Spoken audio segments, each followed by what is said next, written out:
And it's because the two new balls that are in operation, will move around early. Nepal lead 3 and over here. They're going out like this is a T20, needing 7, 8, 9 and over. Another big shot. Okay, it's a great shot. And it's gone all the way for 6.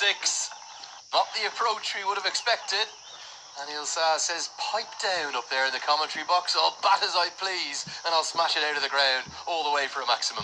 Well, it's very different from the first 3 times he's tried to look to go big, because the fact that you see him go with the front foot, and this one held his shape much better versus trying to just hack it into the leg side. I still don't understand the approach. Again, you know Brad Curry is able to get more treats of the same nature. Yeah, stories like that tend to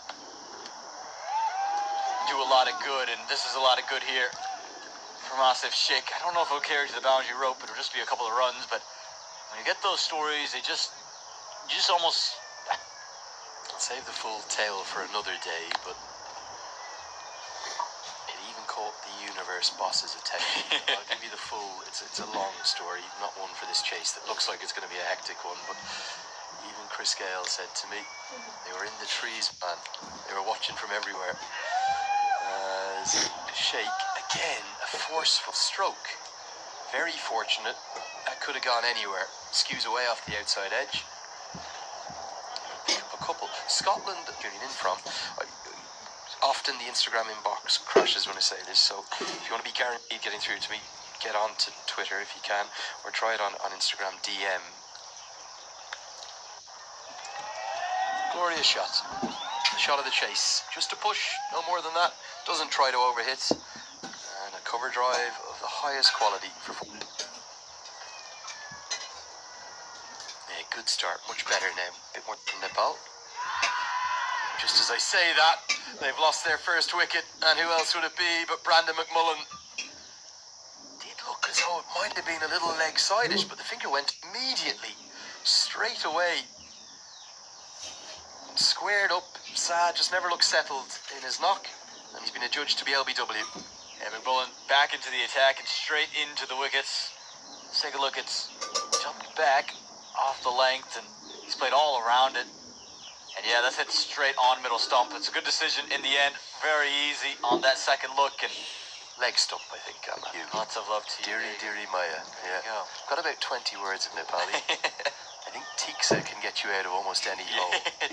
Anywhere you're in trouble in Nepal. Tiksa? Sub Tiksa. Bowls him. Oh no, it doesn't, but it is LBW. I thought it got through.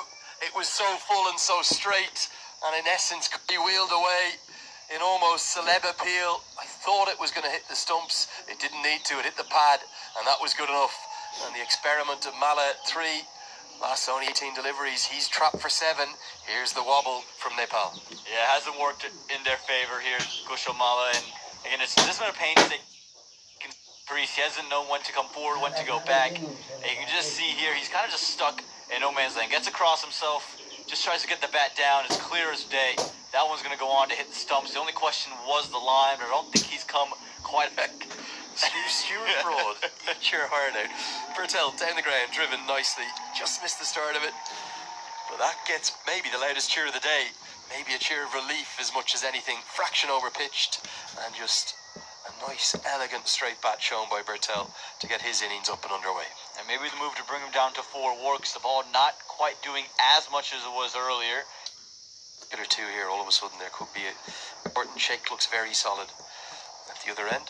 And Scotland, as you'd expect them to, fighting hard, probing away. Another nice straight drive. It's the second one of his innings. This is like the Bertel we saw at number 3 in the T20 series. He's got to double figures already, although they'll have a chance to correct that in their home conditions or local conditions. It'll be held in Muscat. Bowls him, he's chopped on. Asif Sheikh cannot believe it because he's done all the hard work. Challenged on the inside edge by one that didn't really turn. The wind is the factor there. Nepal just having a bit of a wobble, and maybe a few shapes from the Dallas Mavericks game last night. A dribble from Watt and a 3-pointer as he celebrates the wicket in, well, unique style. Unique style, indeed. Felt a lot like Kyrie Irving from yesterday, and this one is a very good delivery. He's drifted quite well, and again, just look, it just doesn't turn. It almost just straightens up a bit, but he's just played all over. Their best cricket's been played earlier in the year, and they've almost just tapered off really since the World Cup leading into that point. And from that moment, they haven't been playing at their very, very best. And so they really need to turn things around in a huge way to get back up to the top. Edged and gone. It's McMullen again, and it's the big one. It's Rowan Powdell, who's just kind of poked at one outside the off stump. Come on, says Mark Watt, because he knows that's the big one that Scotland desperately wanted. And now there's a wobble. Now there's a real twist. Now there's a turn. Scotland fighting ever so hard. And this is just, well, it's a bit of a tame dismissal. He hasn't done much wrong. Yes, he's poked outside the off stump, but it's pretty decent delivery. Is swinging away after the angle. I think they are, because, again, the wickets that are fallen, and Nepal's history with this. Oh, well, a leave that's nearly brought about a wicket. I think it's going to bring about 4 runs. Nobody's done anything they were supposed to. Brandon McMullen's fallen over. Expected it to be coming to him.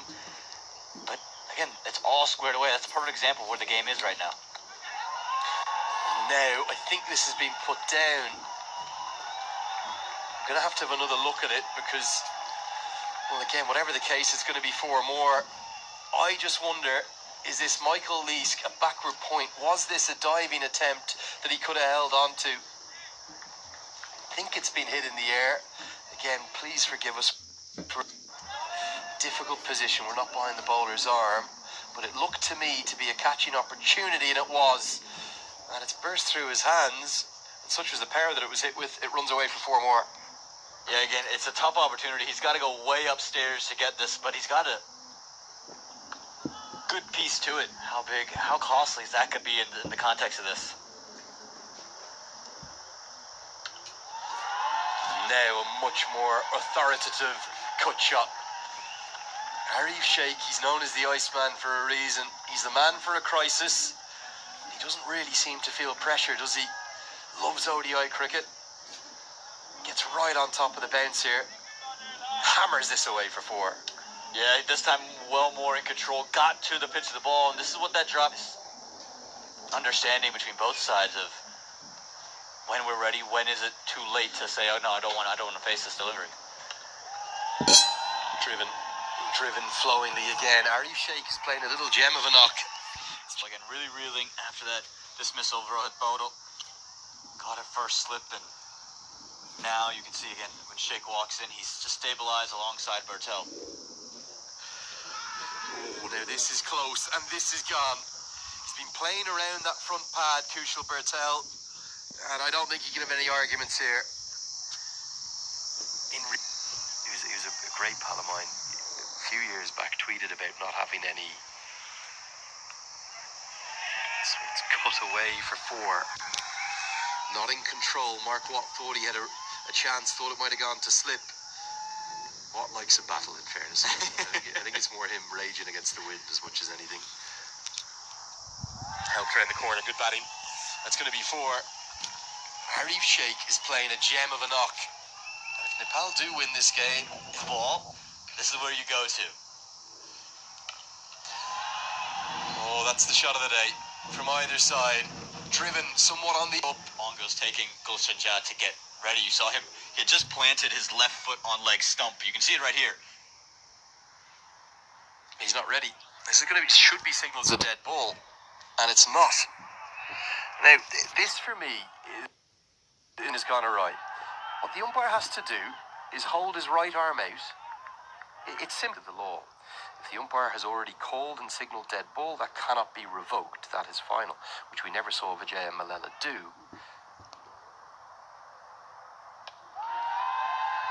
Now, an attempted slog sweep down the ground may well have gone all the way. I think he's looking to hit this towards the leg side rather than over the off. I might be wrong, but it's a rather audacious stroke all the way for 6. Yeah, I think that last over probably didn't help Mark Watt's claim against Gulshan Jha. I think it's very intentional. I think he was trying to get straight there, Lenny. It looked like the way he opened the face of the bat was looking to play through the offside. You're a generous soul, my man. You really are, because... big shot. Jha's a fine talent, isn't he? Look at the power he hits the ball with. This goes a long, long way for 6. Nepal, they're on the brink. They can start to believe now. Yeah, we talked about the base of Glushenjai. He's got great hands, but the key for me is just how It's nearly 3 a.m. This was 20 minutes ago. It's now after 3 a.m. I cannot sleep till I know 2 points have been secured for Nepal. This is tickled away for 4. Well, what a lovely way. Stand finish on March 16th. His 50 was the critical one there. It's just 2 to win. And it is, if it gets to the rope, which it will. It's going to be 50 for Arif Sheikh. Fittingly, he wins the winning runs. McMullen is the first to congratulate him. It's a 7th one-day international 50. And maybe, apart from that innings,